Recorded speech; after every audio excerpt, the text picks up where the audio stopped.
Hello students, welcome to सर्वोत्तम classes. आज हम लोग क्लास 10th का एक न्यू चैप्टर शुरू करने जा रहे हैं जिसका नाम है इलेक्ट्रिसिटी। तो इलेक्ट्रिसिटी को पहले हम लोग जानते हैं कि इलेक्ट्रिसिटी क्या होता है।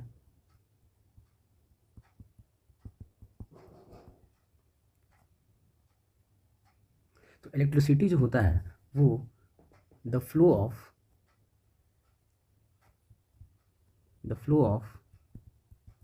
इलेक्ट्रिक पावर और चार्ज। इसका मतलब ये हुआ कि इलेक्ट्रिसिटी जो होता है वो उसमें क्या फ़्लो होता है, मेनली जो फ्लो होता है वो चार्ज फ्लो होता है और इलेक्ट्रिक पावर भी कह सकते हैं हम लोग। ठीक है, अब हम लोग जानते हैं कि चार्ज आखिर क्या होता है। उससे पहले हम लोग जानेंगे कि इलेक्ट्रिसिटी का टाइप कितना होता है।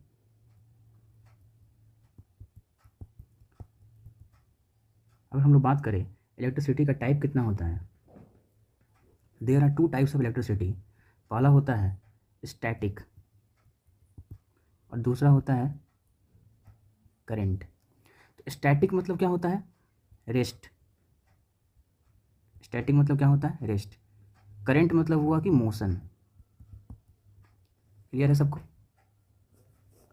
तो स्टैटिक मतलब रेस्ट हुआ, इसका मतलब कि जिस इलेक्ट्रिसिटी के टाइप में चार्ज क्या हो, रेस्ट में हो, चार्जेस इन रेस्ट। और करंट इलेक्ट्रिसिटी क्या होगा, जिसमें चार्जेस क्या हो, मोशन में हो, चार्जेस इन मोशन। क्लियर है सबको।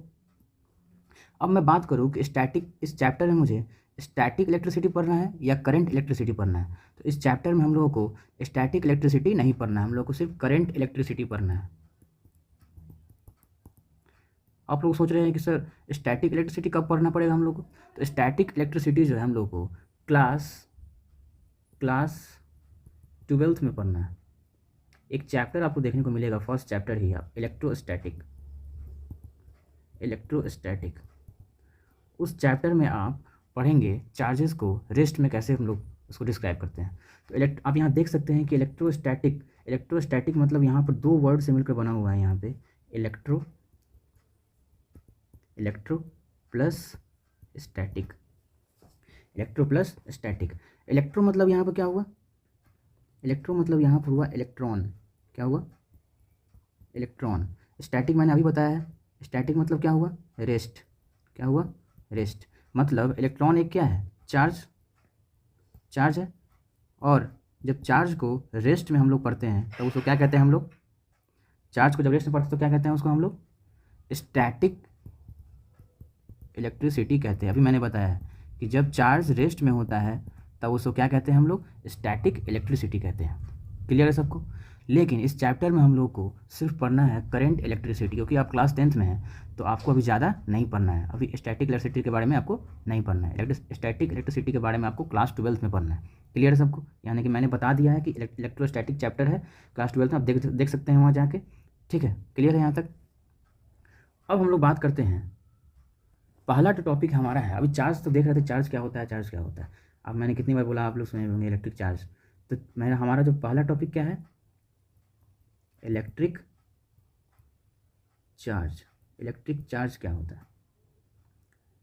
क्लास 10th का इलेक्ट्रिसिटी का पहला जो टॉपिक हम लोग को पढ़ना है वो क्या पढ़ना है, इलेक्ट्रिक चार्ज के बारे में पढ़ना है। इलेक्ट्रिक चार्ज क्या होता है, पहले इसको डेफिनेशन लिखते हैं इसका। इट इज़ अ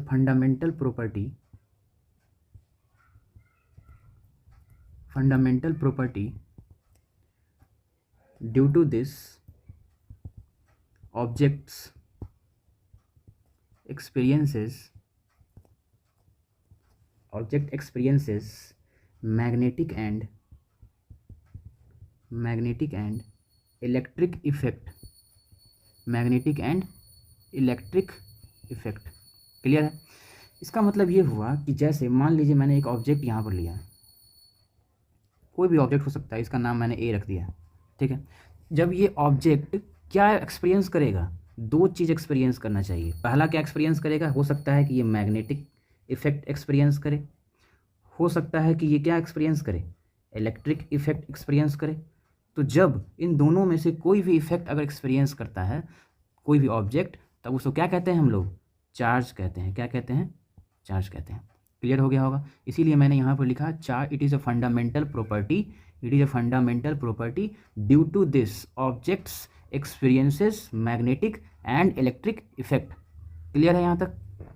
ये होता है, समझ में आ चुका है इलेक्ट्रिक चार्ज क्या होता है। ये तो बेसिक डेफिनेशन हुआ इसका। इलेक्ट्रिक चार्ज के बारे में और भी बहुत सारा इसका इन्फॉर्मेशन अभी तक हम लोगों ने नहीं जाना है, लेकिन इसको मैं बताऊंगा यहाँ पे। मैं बेसिक से एडवांस तक का बताऊंगा पूरा इलेक्ट्रिक चार्ज के बारे में। आज तक आप लोग इसके जितना मैं पढ़ाऊंगा उतना आप लोग नहीं पढ़े होंगे, ठीक है? क्लियर है?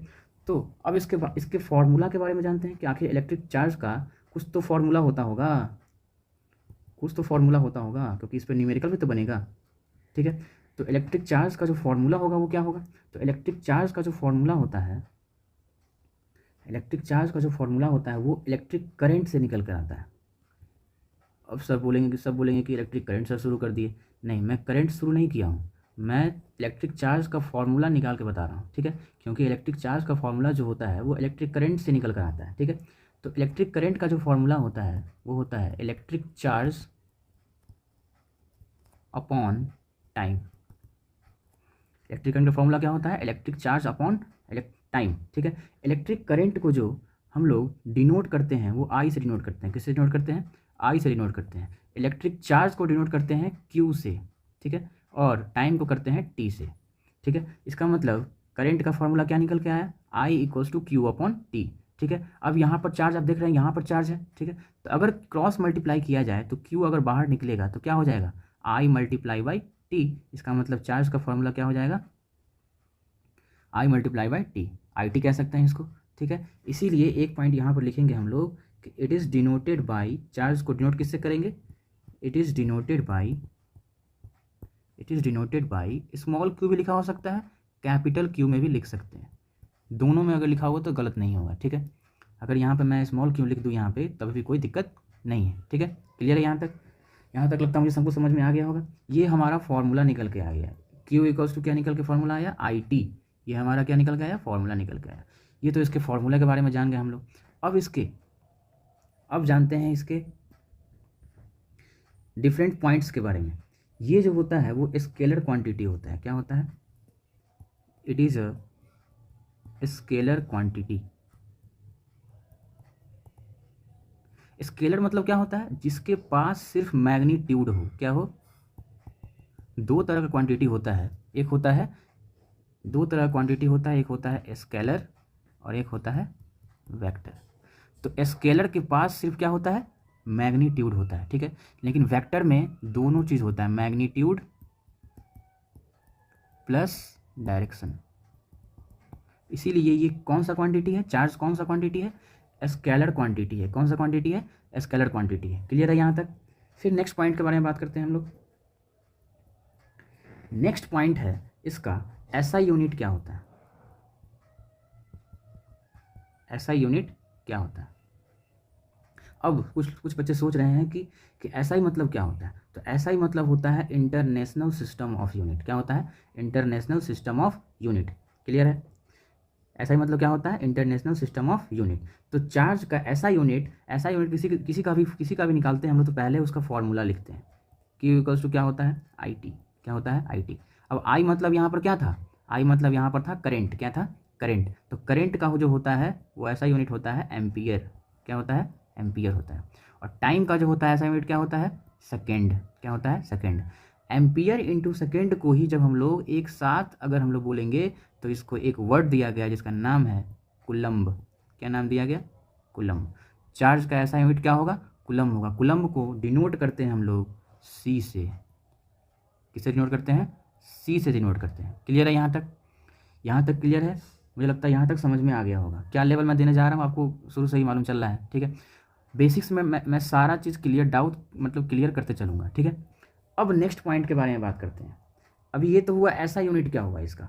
अब हम जानेंगे सीजीएस यूनिट क्या होता है इसका। सीजीएस यूनिट क्या होता है इसका, ये भी तो इंपॉर्टेंट है। सीजीएस मतलब होता है सेंटीग्राम पर सेकेंड यूनिट। क्या होता है? सेंटीग्राम पर सेकेंड यूनिट, ठीक है? तो इसका सीजीएस यूनिट जो होता है वो होता है इलेक्ट्रोस्टैट यूनिट। इलेक्ट्रोस्टैट यूनिट, ठीक है? इसको हम लोग शॉर्ट में हम लोग ESU भी कहते हैं, ठीक है? अब कुछ बच्चे सोच रहे हैं कि सर ऐसा यूनिट कुलम में और इलेक्ट्रोस्टैट यूनिट में कुछ तो रिलेशन होगा, बिल्कुल है। इन दोनों में भी एक आपस में क्या है, रिलेशन है। कैसे रिलेशन है अभी बताता हूँ मैं, ठीक है। सुनो, तो अब यहाँ पे एक नोट बना के हम लोग लिखेंगे, यहाँ पे नोट बना के लिखेंगे कि क्या रिलेशन है आखिर एसआई यूनिट में और सीजीएस यूनिट में क्या रिलेशन है। टॉपिक हमारा क्या होगा यहाँ पे, रिलेशन बिटवीन कुलम्ब, कुलम्ब मतलब क्या, एसआई यूनिट, कुलम्ब एंड ईएसयू, ठीक है। टॉपिक क्या हमारा है, रिलेशन बिटवीन कुलम्ब एंड ईएसयू। मतलब आप कह सकते हैं कि एसआई यूनिट और सीजीएस यूनिट में आपस में इसके क्या रिलेशन है, ठीक है। तो यहाँ पे एक फिक्स वैल्यू होता है जो कि मैं यहाँ लिखने जा रहा हूँ, एक मिनट।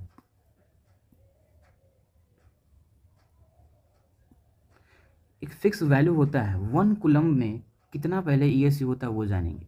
3 × 10⁹ ESU होता है, क्लियर है, ठीक है।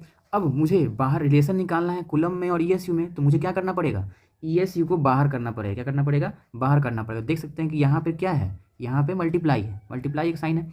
तो अगर मैं इसको इधर कर दूँ 1 ESU कर दूँ, चाहे मैं इसको इधर ही छोड़ दूँ, इसको मैं RHS की तरफ ही छोड़ दूँ, तो इसको अगर मैं इधर लाऊंगा, इधर ये मल्टीप्लाई में है तो ये इधर आएगा, तो क्या हो जाएगा, डिवाइड में होगा कि नहीं होगा। क्लियर है यहाँ तक, सबको समझ में आ रहा होगा।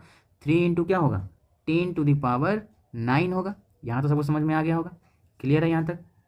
अब यहाँ भी मल्टीप्लाई है और यहाँ भी मल्टीप्लाई है। अगर मैं 1/3 को इसको अगर एक साथ लिख दूँ तो कोई दिक्कत, यहाँ मैं कर दूँ ऐसे 1/3 इंटू, और ये जो पावर है अगर ये ऊपर जाएगा तो क्या हो जाएगा, 10⁻⁻9 हो जाएगा। और c पहले से ही था तो c यहाँ पर आ जाएगा, समझ में आ गया। तो इसका मतलब 1 ESU इक्वल टू क्या निकला हमारे पास, 1/3 × 10⁻⁻9 निकला। यही इसका रिलेशन निकला। क्लियर है यहाँ तक क्लियर है। अब हम लोग जानेंगे, अब हम लोग नेक्स्ट पॉइंट की तरफ बात करते हैं इसके। हम लोग ने डिफरेंट पॉइंट्स अभी तक बात किया। इसका PDF जो होगा वो आपको टेलीग्राम में मिल जाएगा या हमारे ऐप पे SC ऐप डाउनलोड कर सकते हैं, मतलब सर्वोत्तम क्लासेस ऐप आप प्ले स्टोर से डाउनलोड कर सकते हो।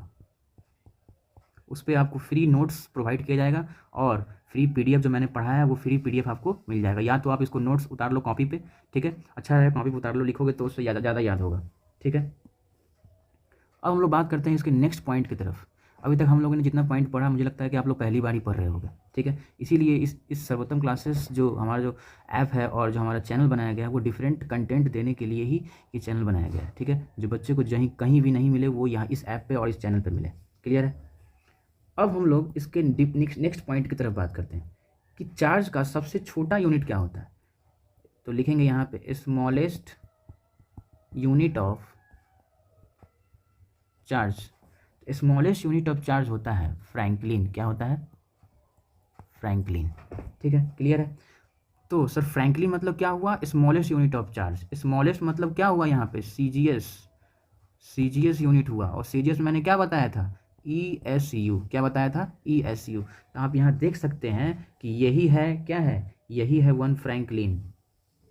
ये क्या है, 1 फ्रैंकलिन। और इसका वैल्यू कितना निकल के हमारे पास आया है, यही इसका वैल्यू होगा, ठीक है। 1 फ्रैंकलिन का वैल्यू कितना होगा, 1/3 × 10⁻⁻9। क्लियर है, एक मिनट, ठीक है। अब नेक्स्ट पॉइंट की तरफ बात करते हैं। अगर इसका स्मॉलेस्ट यूनिट है तो इसका लार्जेस्ट यूनिट भी होगा कि नहीं होगा। तो लार्जेस्ट यूनिट ऑफ चार्ज जो होता है वो क्या होता है, वो होता है फैराडे। क्या होता है, फैराडे। अब 1 फैराडे में कितना वैल्यू होता है, 1 फैराडे में कितना वैल्यू होता है, तो 1 फैराडे में होता है 96,500 कूलम्ब। इसका कितना वैल्यू होता है, 96,500 कूलम्ब। मुझे लगता है कि चार्ज का अभी तक मैं जितना समझाया हूँ मैं अभी तक, वो आपको कहीं भी देखने को नहीं मिला होगा। जितना मैंने कंटेंट यहाँ पर दिया है चार्ज के बारे में, बेसिक से मैंने बताया है। पहले मैंने क्या बताया, इलेक्ट्रिसिटी क्या होता है। चैप्टर जो हमारा स्टार्टिंग था वो चैप्टर हमारा था इलेक्ट्रिसिटी। इस वीडियो को ज़्यादा लंबा ना करते हुए हम लोग इसको यहीं पर ख़त्म करेंगे। 1 मिनट का मैं टाइम लूँगा। और कि मैंने यहाँ पर टॉपिक वाइज PIQ भी लिखा है, PIQs भी करवाया जाएगा आपको नेक्स्ट वीडियो में। प्रॉपर्टीज़ बताने के साथ मैं उस पर PIQ और उस पर बेस्ड न्यूमेरिकल भी बताऊँगा। मतलब आपको PIQs के बारे में सोचने का ज़रूरत नहीं है। ठीक है, क्लियर है। मैं इसमें साथ में लेके चलूँगा सारा कुछ। तो इलेक्ट्रिसिटी टॉपिक मुझे लगता है जो पहला टॉपिक मैंने पढ़ाया इलेक्ट्रिक चार्ज, वो मुझे लगता है कि बेटर समझ में आपको आया होगा। ठीक है, तो आज का वीडियो यहीं पर ख़त्म करते हैं। नेक्स्ट वीडियो में हम लोग मिलेंगे।